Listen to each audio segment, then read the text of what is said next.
Nimsikia baba askofu wetu akituhasa, akituhimiza wazazi, walezi, hatuna budi kushiriki kwa upekee kabisa katika malezi ya watoto wetu.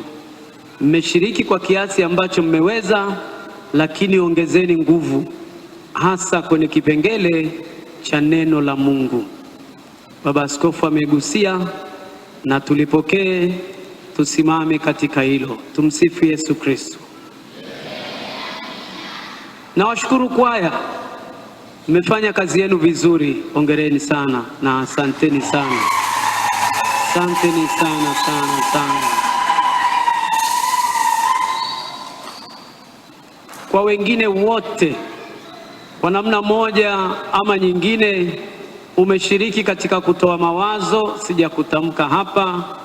Umeshiriki katika kutoa fedha, umeshiriki kwa namna yoyote ile. Jisikie nimekushukuru kwa kweli kutoka katika sakafu ya moyo wangu. Maana ukiona mambo yamefanyika kwa wale walioonekana wameyafanya, usishangae nyuma yao kuna watu waliowaunga mkono. Kweli si kweli? Kwa hiyo kwa jambo hilo basi ninamshukuru kila mmoja wenu, na Mwenyezi Mungu aliyewawezesha ushiriki katika ushiriki huo hai, basi aendelee kuwabariki, aendelee kuwalinda na kuwajalia mahitaji yenu ya siku kwa siku katika maisha yenu. Ninatambua uwepo pia wa watawa wa kike na wa kiume mahali hapa. Nikiangalia hivi kwa wale wenye mavazi ya kuonekana, ninawaona masista wa Mtakatifu Yosefu kutoka Mombasa. Mkisimama mkatupungia mkono ningependeza. Makofi kwao na vigelegele. Ninawaona masista wa Mtakatifu Teresia wa Mlima si ndio hivyo hivyo ndivyo hivyo,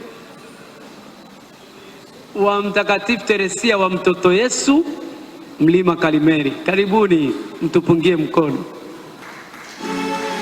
Asante sana, asante sana.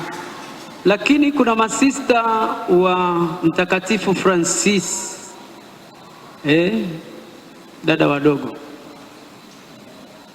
tupungie mkono.